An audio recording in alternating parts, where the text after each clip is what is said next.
There is definite power when you bring more people to the table with the different views and opinions. A good leader actually includes even a broader set of people into his or her circle. Different opinions and Insights, test themselves, etc. the company operate in a way that excludes certain type of people. Well, Today, we talk with expert Joe Davis about leading with inclusivity. I think inclusion is interesting. People immediately almost always go to the implication of some people are being excluded, which is a problem. Many years ago, my boss at the time, he said, Joe, you tend to hire people who are like you. You can't just surround yourself with people like you. And if you want to be an inclusive leader, you got to get a broad set of people in the room. Then you actually have to listen to them. You have to give them opportunities to speak. It's not very hard. When everything was uncertain, people looked at leaders to make calls. Now, if they made them wrong, they looked to their leader to be humble enough to say, oh, that was wrong. I will now change because of that. But if you didn't make a call and were a wishy-washy leader in the day of uncertainty like that, then everyone was scared. Do you want to lead in a way that includes everyone? In this episode, you will see how simple acts can have a big effect. You can be a very good technical business person. You can be a very good manager. And then are you going to step up into being really a very good leader? Oh, I think that's the important thing. Welcome to the High Performance CEO Show.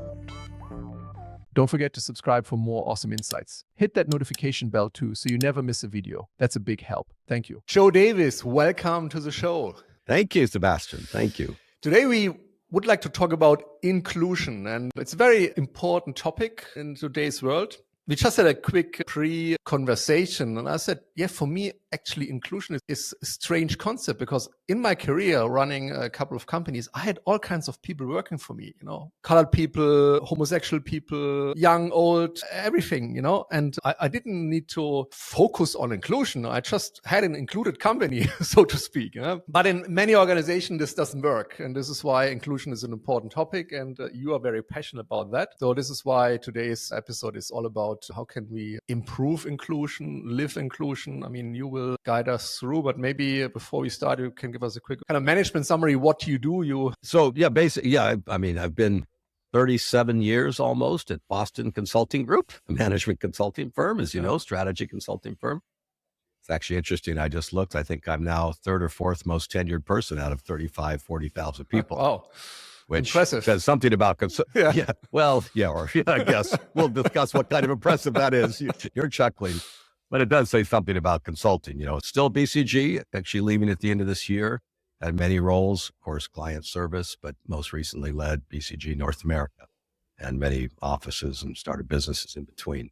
So that's me in a nutshell. I always like to say, though, I have 4 children, 8 grandchildren. Number 8 was just born. It's very important to me. I know this is about business, but you talked about inclusion. My family is part of my life, very important part of my life. So inclusion, it's interesting when you said, because you can think about inclusion in so many ways, right? I mean, there is the way you referenced it, which is color or race or background or gender identity, etc., which is quite important and talked about a lot. There's another part of inclusion I think is important, which especially if you're running a company or not even running a company, just a leader in some part of a company, which is including all kinds of different perspectives into, what you're doing, meaning people less tenured here, people in different departments, people, it's not just junior people. And we can talk about both of these, but I think inclusion, the word's interesting. People immediately almost always go to the implication of some people are being excluded, which is a problem. But to me, it's also a good leader actually includes even a broader set of people into his or her circle in different opinions, insights, test themselves, etc. Both of those parts of inclusion are quite important. We can talk about each of them. I'm quite comfortable to do that. For the public opinion or the topic inclusion, when you think about it, the first thing that comes in mind is focus on a diverse workforce. And in terms of different type of people, orientation, race, etc. And why is this so important to really focus on this? Is there an exclusion, or do company live or do they operate in a way that excludes certain type of people? That's a loaded question, Sebastian. Legally, in many countries, I don't think you can. That doesn't mean people don't select. I'll tell you a bad story about me. Many years ago, my boss at the time, a mentor, he said, Joe, you tend to hire people who are like you. Now, he didn't mean white males, but he meant people that are, smart enough, but a little bit more friendly and more personable, not just the hardcore intellectual. You can't just surround yourself with people like you. Now, it didn't mean it negatively, but there's a point there, and the point, I'm not going to comment. Well, I can comment, but I'm sure in my country, at least, I mean, of course, there's exclusion, whether it's really subconscious. I don't know. I don't believe it's blatantly conscious today. We could go into that. Maybe but subconscious or just the way you've raised, the people you hang out with. I mean, I was at a session with Northwestern Mutual the other day. They hosted a conversation around closing the wealth gap on the race side. And one person talked about how we have to get more, high income African Americans, blacks to actually draw it up. Another one said, no, we have to get more small businesses started, which both matter. But he said the data on small businesses in the United States, doesn't matter what you're. If you're a white person, you hire your first 5 people, they're white people. If you're Hispanic and you hire your first 5 people, they're Hispanic. If you're black and you hire your first 5 people, they're black. You call that inclusion or call it hanging out with people we're comfortable with. I don't know which. And I think the important thing on inclusion, you said, why is it important? I mean, I think it's important not to exclude, but you get so much data now about the results that come when you have a more inclusive and diverse workforce, right? The banks do the studies, the consulting firms do the studies. There's so many studies now. When you put women in the C-suite, women and men, black in the C-suite, women and African Americans and Hispanics in the management roles. And I think what happens, and you just said it, is you gather different experiences, different lived experiences. They can connect with different parts of your consumer base, whatever business, the ways you can't. I'm a white male, 66-year-old guy, so I have my world. Now I try to think like this. So there is definite power when you bring more people to the table with the different views and opinions.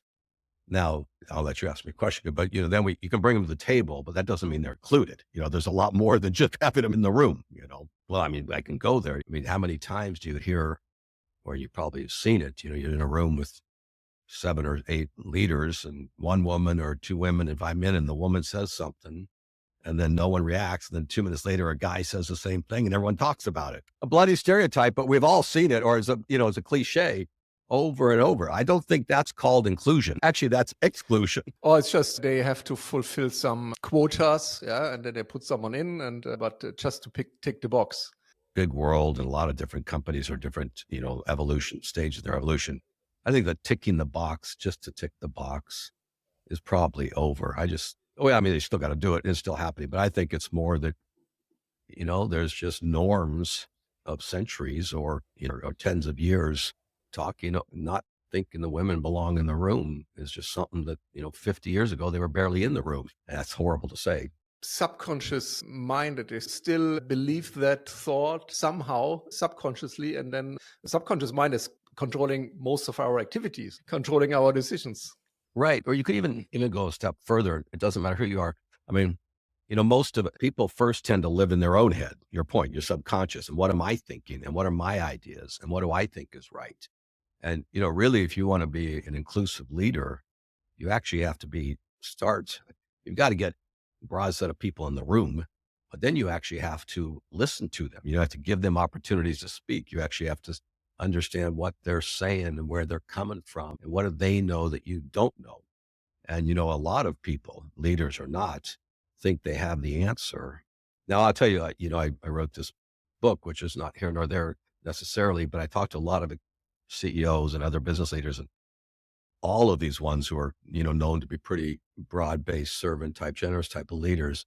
They're just really good at all. I said, I ask questions and I probe, and I ask questions and I probe. I mean, they all know they don't know what they don't know, but that is not, not everybody thinks like that. I mean, you look at my country now on the 2 extremes and they think the other side is so wrong, and no one's spending 1 minute to understand why does the other side think what they think. And so that's the other important. You can bring people in the room, but then you got to, quote unquote, bring them into the room. And I mean, I actually also talk about race and all that. I also am a big believer in surrounding my tables I would bring the finance person that did the spreadsheet into the room, not just the boss's boss who would describe it. And they'd say, Joe, it's so scary. You bring us in there and then you'd ask us a question. I said, well, you did the spreadsheet, so I'd rather ask you. I also was trying to bring them out, and I wanted to hear not just what someone filtered 3 levels through, but it was very powerful because they said, my gosh, and they got a lot of this feedback. The fact you brought me in the room stunned me. The fact that then you included me, meaning engaged with me and asked me questions, I was so inspired. And this is one of the reasons why you'd want to include. I was so inspired. It doesn't cost you anything. It's no effort. It's just easy to do. And it has such an impact compared to giving them more money. Okay, it will motivate them initially, maybe, but then this wears off. Yeah, but really showing them that they matter, that what they produce has meaning and moves the needle. This is how to motivate people. And yeah, if this is inclusion, then it's an important topic. Absolutely. It's an interesting word because we can start inclusion there, but next thing you know, but I'll tell you, you say it's easy, but it's not easy. If you're a leader who wants to control the narrative in the room, it ain't easy. You can be out of control. If you're someone may challenge you and you don't want to be challenged, well, that's going to be really hard. Or if you're someone who's afraid to admit you don't know and someone comes up with some insight you have no idea about. So there's a lot of fear. That's silly. I'll even call the person who wants to be in control. They're probably afraid of losing control. So can you call them leader? That can be a big roadblock. It's quite a roadblock. Yeah, they get the name. Yeah, they've been appointed a leader. I think that's the important thing. You can be a very good technical business person. You can be a very good manager with all the technical. And then are you going to step up into being really a very good leader? And then I think, I call it a generous leader. Others use the word servant leader. Are you going to step to the next level where actually what you're thinking about, how to make everybody else be the best they can be? And of course, indirectly, you're going to benefit your organization, but more importantly, they're going to thrive, and yeah, and there's probably a step above that if we talk for a while. But that's a real is the wrong word. That is a most holistic leader, I think. A modern leader. When you look at history of leadership, in the past, you always associate a leader with, he's the boss, he has the power, he's tough, he makes a decision, we don't argue with him, he's always right. And nowadays, you cannot be always right. In fact, I would argue, I love to hire people who are more intelligent than me. Because, they should know what they do, I don't want to know every detail of what they are supposed to execute. So they should be better. Yeah, I'm with you. A funny story once, I have a mentor who said, Joe, I could put 2 people, you and this other guy's name was Philip, room, 4 walls, no door, and give you a tough problem. And you'll probably never get out. You don't get out of the room unless you solve it. You probably won't get out of the room. He'll get out of the room every time. But then if I say, okay, now go do it, get it done, he'll never get it done, and you'll get it done every time. But it goes to your point about knowing what you're good at, what you're not, and then surrounding yourself with smarter people, whatever it might be, but surround yourself with all the people that complement you, which also probably an example of inclusion if we push this. I think your point though on someone else asked me, aren't tough times for tough leaders? I just think the definition of the tough leader has changed, whether it's as cliche as the younger people are just demanding different. And we hear that over and over. And I don't know when they're 35 and have 3 kids and a mortgage, if they'll change, that tends to, but there is a different expectation as far as leaders who show good values, share their values, there's all that. But I think more importantly, younger people want, the other thing that's happened is, just this whole work-life thing is blurred, right? Technology blurred it. And then COVID put it over the edge. So now people say, wait a minute, I have to be a person at work and at home. I can't just go the white shirt, blue coat guy at work. So it's all the time. So now I need a leader who understands that and is going to see me as a human during work too. But you still, and actually I think, let's stop right there. So I do think that command and control. The other thing is people can walk. The best people can walk. So someone say, so what if the command and control leader is really good? Yeah, but the highest talent just quits and goes somewhere else. And the highest talent has a lot of options in our world. That's the other thing. I was talking to someone when COVID got going, an executive, I think it was in Rhode Island. He said, my gosh, I have to now figure out the Texas labor markets because I can hire from Texas, or my employees can say, no, I'm going to Texas because it's 0 taxes, no state taxes. And I can get more bang for my buck. I don't want to be in your place. He said, it's not global, but it's just changed the work. It's not just who lives in, Rhode Island. But this tough leader, I still think, we don't want to be careful too, because as Joaquin Duato, the CEO of J&J said to me, he said, Joe, you cannot ever forget a leader does have to deliver the outcomes to get the results. That doesn't change. He said, the sooner they get past that it's all about them the sooner they realize they've got this team and the sooner they'll tap into he used an initiative where the humanity of the team and leverage all that humanity to drive results. Sure. So you still got to get results. You have to be a good technician. You've got to be a good manager. You've got to care about all the stakeholders, but maybe part of the difference is not just the shareholder or the investor, of course, or even just the customer or the clients, it's also the employees and the community at large. So, just some of the ways you are, I was going to say, thinking you still have to be decisive. I mean, during COVID, when everything was uncertain, people looked at leaders to make calls. Now, if they made them wrong, they looked to their leader to be humble enough to say, oh, that was wrong. I will now change because of that. But if you didn't make a call and were a wishy-washy leader in the day of uncertainty like that, then everyone was scared. It was a connected leader, not just the guy sitting as, the top floor, trying to make up decisions when nobody knew where things were going. So I do think the expectations of leaders are changing. But they also of the best. I mean, leaders have different challenges now than even a couple of years ago. I mean, you mentioned COVID. Now we have all these different conflicts in the world. We have the rise of AI, which is changing everything. So they are faced with so many challenges. And also a workforce which has different requirements. They want to work remote. They have different ideas. So it's quite a tough job compared to used to be in the past. What is a characteristic you need to have in order to survive or not even strive as a leader in today's time?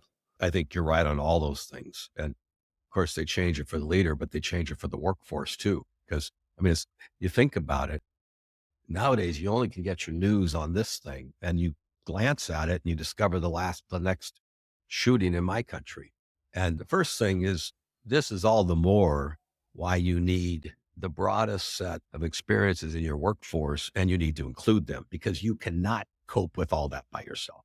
Maybe if you have a small business, I don't think so, because then you got to deal with your customers. I think there's several things. I think, there's one thing, which is you have to learn to figure out how to connect, I say personally and deeply, with your organization, not just as the guy in the ivory tower. How do I actually connect to them? They feel connected. And then you've got to be this is very critical, really good at, we talked about a minute ago, really listening to learn. What do others know I don't know? How do I access that? How do I put two and two together? I have this thing I say during consulting, I'll tell my teams, go engage the skeptics and uncover the no's. And don't assume because the noologist says no, they're just out to block you. They know something that won't work. And you want to know that and then figure out how to solve the no, of course, with them and whatever. So you really have to, and a leader today, include to your start, the broadest set, work hard on connecting with them and really listen to every point of view you can get. And then I do think there's one other thing, which is, and this is overused, but it's one, if people ask me, what are the 2 or 3 characteristics? This whole, whether you want to say honest or authentic or vulnerable, you can pick a word. I don't care. Vulnerability is a little bit, but you have to show enough humanity that your team gets past their own fears and can unleash themselves. Because the minute someone says, oh gosh, I don't want to admit I'm wrong, because am I wrong? In my company, you get yelled at. Well, then you're stifling whatever insight and creativity they have. And a colleague told me a story, asked him about vulnerability. He said, well, Joe, I struggle. He said, I struggled to admit I didn't know something. He was a black guy, and I think he was afraid, there's the stereotypes that go around it and the perception. So, and he said, I used to, if I was with the team and I could tell they're getting stuck and I didn't know the answer, I would kind of duck, leave the room or whatever before they asked me, before I had to say, I don't know. Well, yeah, you're smiling already. So, and he said, one day I said, I don't know either. And he said, so this fresh air went through the room. Oh, he doesn't know. Oh, none of us know. Oh, how are we going to solve this? What are we going to do? Oh, and the juices started flowing. So I think and you look at that's the other point. I like, it's overused, but Arne Sorensen, the CEO of Marriott, I don't know if you ever saw that video. When COVID hit, he did a video to staff that he was dying of cancer. He was bald so he was as vulnerable as one could be just by being. But he talked to the group about, we're going to furlough tens of thousands of people. We hope to bring you all back. I have no certainty. The hotels are like 80% down in occupancy. He just laid it all out there as himself. And the group, a lot of people had to go be, laid off for a while. I don't think they're fired. They're just furloughed. But the group rallied, and there's all this press, around what an authentic and vulnerable, but honest description of the times. And then people rally. I just watched the German version of Shark Tank, and there's one of these investors. He's a well-known business person in Germany, very successful, everyone was looking up to him.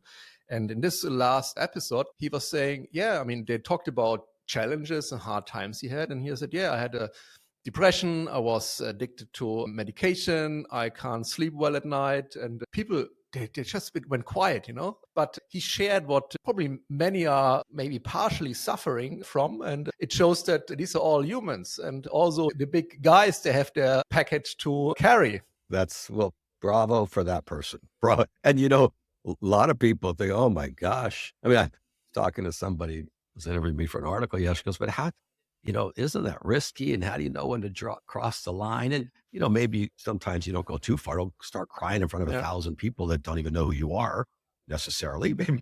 But the fact that you recount that story, you remember that powerfully, not negatively, is really a good, strong statement. I would rather trust someone like him than someone who's completely ice cold. Yeah, we had a leader speak at one of the BCG Worldwide Officer meetings a handful of years ago. And this person was talking about, as a CEO, you have to know all the answers. It was the antithesis of what I believe. Everything I don't believe in. You have to be strong. You have to have all the answers. I thought, whoa, buddy, I think you're out of touch. Now, he was a CEO and maybe his company was, I don't know. It often shows that those people have a lot of fears, a lot of uncertainty, not a high level of self-consciousness and EQ. Yeah, EQ and all that. Yeah. No, that's what I think. I think it's mostly driven by fear. But, let's be fair. Some people, if you're raised by a family where the men don't cry and be tough and show nothing, that's how the person was raised. So they have to figure out their own way out of that quote unquote trap. You can't be critical of them, but I think they'll be better leaders as they figure out their own way. That example I told you, all they had to say was, I don't know. It was freedom. And I don't know is a pretty easy phrase. No, that was a lot easier than the story you just told. The knowledge of the world is duplicating, I think it's now every, 12 hours or something like that. I need to look it up. So someone who's saying, I know all the answers, give me a break. Yeah. I can say, honestly, I know fraction of what is important. The rest I need to ask people or I need to research but this is just how it is. Yeah. Sometimes you might get the leaders who, of course, don't know everything like that, but they think they know where to go. I know the direction. And that's okay. Actually, I even think you need a leader that says, here's where we're going and here's how I think we'll get there. Otherwise, you don't want to follow the guy who's but even then, I think the best leaders are humble enough or vulnerable or whatever to say, hey, I picked this path, but I took this turn and that was wrong. We got to go that turn and, admit they're wrong and move. And the minute you do that, oh, okay, yeah, you're right, sir. Or they get new information, so you got to know somewhere. But the next thing you want to know is never forget you don't know it all and be really ready when new data and information or insights comes in from that broad group you've included. Go back to your start. You're humble enough to say, I'm wrong. Let's switch, which I don't know, my experience, if someone says, I'm wrong and let's go that way versus, I don't think anyone begrudges the person. Don't think, as long as when they're switching to a better place. I'll tell an interesting story. When I was like a third year at BCG, this is just an example of sharing some vulnerability. It was so powerful and so simple. There's something I didn't know how to do, some analysis or math or something. So I walked down the hall to the partner and said, I thought, I got to admit, I don't know how to do this. I said, I don't know how to do this. Can you help me? Well, it's funny because he could have reacted a lot of ways. He said, I don't know how to do it either. This person's, 7 years. Let's walk down the hall and ask that person because he'll probably know how. You think about his third year in this company, and what a powerful signal to me. He could have said, hey, Joe, I'm busy, come back, and gone and secretly got the answer and then showed me how he knew. He could have thrown me out just because he wanted to. He could have thought I was an idiot. But instead he said, I don't get it either. Let's go ask the next guy. What a powerful message to a newbie. Yeah, that's a real powerful message. Hey, I don't know. We'll find somebody that does. And think how much time we didn't waste. The good thing I wasn't afraid to walk down the hall and ask it, because then we would have really wasted time.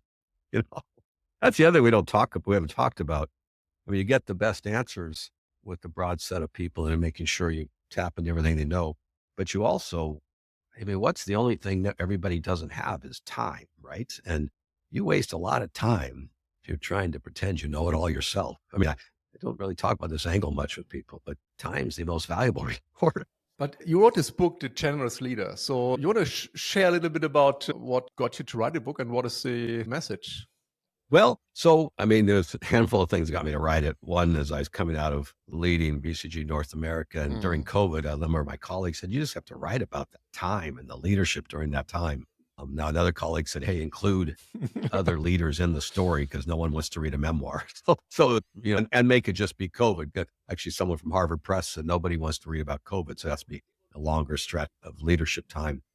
So people had said, write it. I actually found this list of life's goals that I wrote when I was 15. It's quite interesting for a 15-year-old. Cool. But on there, one of them said, get something published. I had lost this for 40 years. My wife and I found it. And so okay, that's one. But I think more importantly, I wanted to do my part to, you and I talked about times, the times are different. The expectations are different. There's so much pressures on people. You alluded to this mental health crisis, probably globally. I'm sure it is at some level in different degrees. So I wanted to do my part to, try to encourage, leaders to step up a level into either what I call a generous leader, which I'll define, or a servant leader people use, or, just someone who really listens and includes. And to me, I think of a generous leader as someone who, freely gives of themselves without expectation of personal gain, so others can develop, grow, and thrive at their highest potential. And they really see the people they work with as humans, not just a cog in the wheel. Back to your comment on the old days, you just work, and they try to help that person be the best they can be. And that, when you get to that level of leadership, plus all the technical stuff, I'm not saying you still have to be able to set strategy and have vision and do metrics and drive your teams. You get to that level of leadership, you're just, your organization just thrives in a whole different way. Now, I'm not going to say you beat Walmart retail necessarily, but you're going to have the best team pushing to get there. So that's the main message. We talked about, I highlight 7 traits I think are important. I'll do them very quickly. Connecting personally and deeply with your folks, listening to learn, as we talked about. Generous inclusion, which I don't mean just race and that, but actually levels within the organization. Being an ally, being an action ally to those who have less opportunities. Listening, small acts have big impact, just simple congratulations and thank yous and this kind of stuff, got a big impact on people. And of course, the other one, generous development, really recognizing people's strengths and helping them develop. And then I call it giving up the mask, but being a level of vulnerability and authenticity that frees others to be the best they can be. You didn't ask, but it's been quite a journey, and it's been out a few weeks now. And people who are not my friends have read it and said, oh, it's pretty good. Your friends tell you it's good. So what does that mean? But some people aren't my friends. The other thing, someone said, oh, it's so you, Joe, because they're just very practical things, advice you can do tomorrow. And that is me. And actually, that's important. Yeah, I don't even know how to write a theoretical book about generous leadership. And we only have 24 hours a day. We need to put things into practice. There's so many things that you want to do. And I think practical advice is the most important thing. Yeah. Right. No, and there's things you can do. I mean, even our whole conversation around including and listening, I even think how do you be more inclusive? I mean, you can be at the macro the level of the CEO and make sure you've got a broad workforce, but you can even, if you're having a meeting, broaden your table, invite 2 people that are less tenured into the room. It's not very hard. And then now once you brought them in, you've got to ask them a question because they're going to be afraid to talk, engage them, create an invite. So there's simple ways and things, or even when you're hiring, make sure they quote unquote not look like you, as the counsel I got from my friend, which is not even just look, but don't share all of your values and your background and all that. The other thing I think is just and it's also very, very simple to just be a better listener by just asking questions all the time, probing. Don't ask what's 1 + 1, you won't get very far. It's the same when you work with an AI system. You have to ask the right questions to get something out of it. Yeah, it's the same with humans, Well, that is very interesting. Humans might be a little more forgiving. If you ask a question, they at least try to interpret what are you trying to get to. They've got a little context now. No, but I love this idea and this focus on a multi-level inclusion concept. I mean, in the end, we need to create an environment where people can thrive, they can develop, they can grow, and they also have fun at work. I mean, share a quick story. It was 99, just before the Y2K. I was doing a project for one of the big German banks here. And so I started, we had a team, there was an English guy, or 2 English guys and me. So we went to the place where you get your badges. So we went there, we had some fun, we just chatted, laughed a lot, and they took pictures from us, and then we got our badges as consultants. And then this lady who took the picture said, oh, it was so nice you being here, and I hope I see you guys again at some point. And I just thought, that's weird. I mean, I will only get this badge once, I guess, once it's done. And I asked her, why? And she said, yeah, everyone else who's coming here they're always so strange. One guy I asked, please, can you smile when you look at the camera? And he answered, I'm not here to smile, I work here. And I said, oh my God, what a life. Yeah. Yeah. Well, this goes back to your point on the work life has just blurred, given technology and COVID, and AI is going to make it blur more. But if we can't figure out how to make them blur productively, well, we'll be unhappy. Maybe you still have to go to work because you have to get a paycheck, but there'll be a lot of unhappiness. Yeah. Well, that's a great story. That's a great story. I'm glad you guys are smiling. You made her day. You made her day. It's also very interesting though. It says just even that first line worker or person is so critical to a place. You remember her now. You remember that place now. I had interviewed the ex-governor of Washington State, and she talked about different things. One thing she talked about is her first job and just how you got to see the individual and see the human. And she came out of college and all gunned up to be something. She started off as a receptionist. And, her parents were but anyway, the job was fine. But she said, well, it occurred to me, I'm the first person someone talks to when they walk in the door. I actually matter a hell of a lot. How I behave sets the stage for the whole place.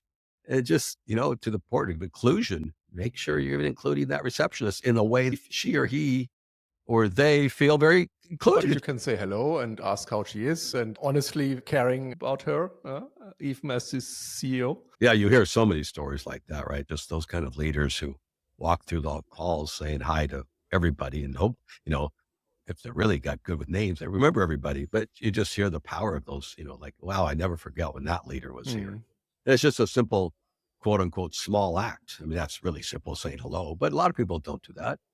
Saying thank you for a job well done, congratulating people in front of others. These are simple little acts that are a colleague said to me, I just love it when a manager, if I tell him or her something about my life, I'll say on a Tuesday and the following, like maybe about something's gonna happen this weekend. And they ask me about it the next, after the weekend. It's just so powerful. And they don't have to remember all the details, but Gerald, you talk, how did that go? It's just like, whoa, I matter enough that you remembered that. And that doesn't take, you got to remember. But it doesn't take much work to ask, how did it go? Hey, I will definitely have a look at your book and we will share the details in the show notes. Thank you. Thanks a lot for sharing all these insights. My pleasure. I think you've got me even thinking about how broad inclusion of it as a term is, and hopefully you the same as inside an organization, because it's quite actually probably the bottom line. If everyone feels included in a positive way. Have an amazing rest of your day. Thank you very much. Great. Sebastian, thank you very much. Hey, I'd like to make a quick announcement. I've got something exciting to share. As a listener of the High Performance CEO Show, you are already part of a community that values growth, excellence, and pushing boundaries. I created the High Performance CEO Hub, which is a free community where you can connect with me and other listeners, get behind the scenes insights, learn how to improve performance and efficiency, and find accountability partners to grow together. Go to www.thehighperformanceCEOHub.com and join us today. It's free, it's valuable, and it's waiting for you.